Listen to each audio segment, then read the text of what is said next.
آپ نے پڑھے، پہلی بات یہ بتائی گئی ہے کہ انسان کے پاس جو علوم ہیں ان کا تعلق آسمانی صحائف اور الہامی کتابوں سے ہے۔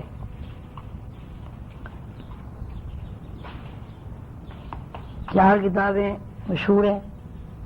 لیکن 1,24,000 پیغمبروں کی مناسبت سے جب ہم غور و فکر کرتے ہیں تو بے شمار ایسی کتابیں اور صحائف موجود ہونے چاہیے جن کا ہمارے پاس کوئی ریکارڈ نہیں ہے۔ جس طرح 1,24,000 پیغمبروں کے ناموں کا ہمارے پاس کوئی ریکارڈ نہیں ہے، اسی طرح جو صحائف نازل ہوتے رہے اور جن صحائف اور کتابوں سے نوع انسانی کو علم کی روشنی منتقل ہوتی رہی، اس سلسلے میں کوئی حتمی بات نہیں کہی جا سکتی، لیکن ان کتابوں کے حوالے سے یہ بات ضرور کہی جا سکتی ہے کہ اللہ تعالیٰ نے ان کتابوں میں یہ بات بڑی وضاحت کے ساتھ بیان کی ہے کہ زمین کا کوئی حصہ ایسا نہیں ہے جہاں اللہ نے ہدایت نہ بھیجی ہو۔ زمین کا کوئی ٹکڑا ایسا نہیں ہے کہ جہاں اللہ کے برگزیدہ بندے پیغمبر مبعوث نہ ہوئے ہوں۔ اب یہ کہنا کہ 4 ہی کتابیں زبور، تورات، انجیل، قرآن پاک ہی آسمانی کتابیں ہیں، یہ صحیح نہیں ہے۔ البتہ قرآن کریم کے بارے میں چونکہ اللہ تعالیٰ نے اپنی نعمت کے تمام ہونے کا تذکرہ فرما دیا ہے اور جس وجہ سے 1,24,000 پیغمبر اس دنیا میں آتے رہے ہیں اور ان پیغمبروں کے اوپر صحائف اور کتابیں نازل ہوتی رہی ہیں، جس کو اللہ تعالیٰ نے دین کا نام دیا ہے، اس کے بارے میں بھی اللہ تعالیٰ نے یہ فرما دیا ہے کہ ہم نے دین کی تکمیل کر دی۔ حضور پاک صلی اللہ علیہ وسلم کے بارے میں جہاں یہ ہے کہ اللہ کی سنت میں کوئی تبدیلی اور تعطل واقع نہیں ہوتا، یعنی کائناتی نظام جو اللہ نے بنا دیا ہے اس نظام میں ایک حصہ پیغمبروں کا بھی ہے، تو 1,24,000 پیغمبروں کا تشریف لانا اس بات کا کھلا ثبوت ہے کہ اللہ کی سنت میں کسی قسم کی تبدیلی اور تعطل واقع نہیں ہوتا اور نہیں ہوا۔ لیکن چونکہ نوع انسانی کے اوپر اللہ تعالیٰ کے جو انعام و اکرامات ہیں علم کی صورت میں، یہ آدم علیہ السلام کو اللہ تعالیٰ نے تمام مخلوق سے ممتاز کر کے جو علوم عطا کیے ہیں وہ حضور پاک صلی اللہ علیہ وسلم پر پورے ہو گئے ہیں، اور اللہ تعالیٰ نے اس دین کی تکمیل کر کے یہ بھی فرما دیا ہے کہ میں محمد صلی اللہ علیہ وسلم سے، یعنی پیغمبر سے جو مبعوث فرمایا اللہ تعالیٰ نے، راضی ہو گیا، یعنی دین کی تکمیل بھی ہو گئی۔ اللہ تعالیٰ نے اپنی تمام نعمتیں علمی اعتبار سے جو اللہ تعالیٰ نے بحیثیت نو کے آدم کو سکھلائی تھی وہ بھی پوری ہو گئی۔ تو جب دین بھی پورا ہو گیا، علم سے متعلق تمام نعمتیں بھی پوری ہو گئی، تو اس بنیاد پر یہ بات سامنے آئی کہ حضور پاک صلی اللہ علیہ وسلم آخری نبی ہیں۔ اور چونکہ قرآن پاک میں اللہ تعالیٰ کے اپنے الفاظ میں دین کی تکمیل ہو گئی ہے، اس لیے قرآن بھی آخری کتاب ہے۔ یہ بات میں نے جملہ معترضہ طور پر کہی کہ کوئی آدمی یہ سوال کر سکتا ہے کہ سب 1,24,000 پیغمبر آئے، کتابیں 4 ہی نازل ہوئیں، اور ان کتابوں کی جو وابستگی ہے انبیاء سے ان کے نام بھی موجود ہیں.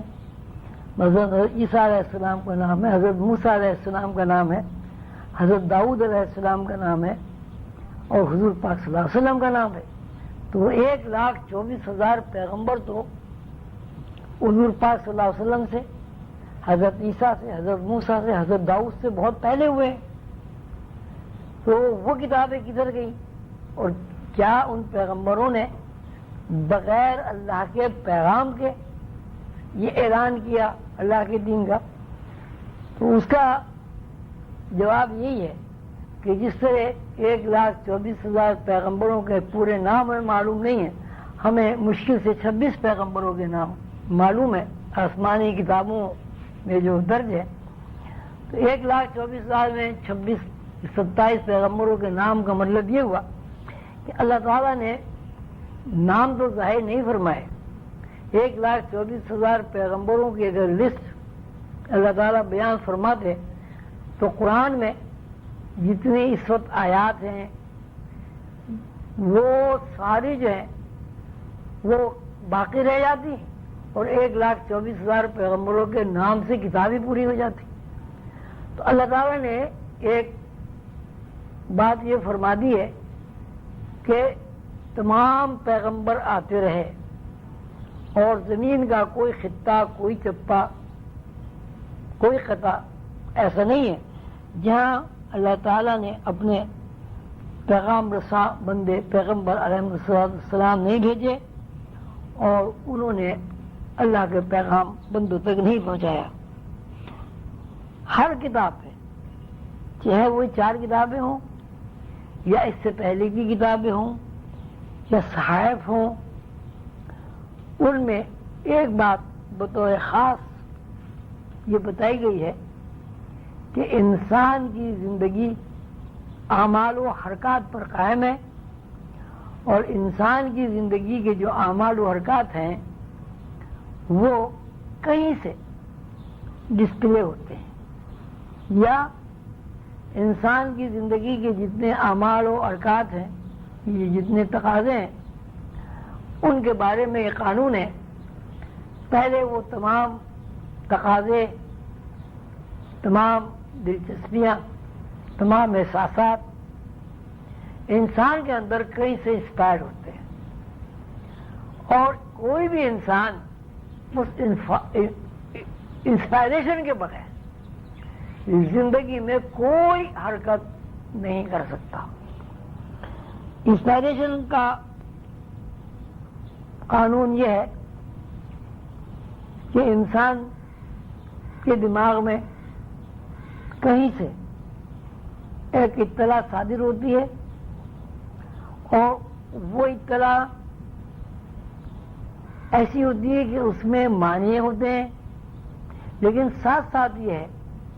کہ انسان کو اس اطلاع میں معنی پہنانے کا اختیار ہوتا ہے. اطلاع کو تبدیل نہیں کر سکتا,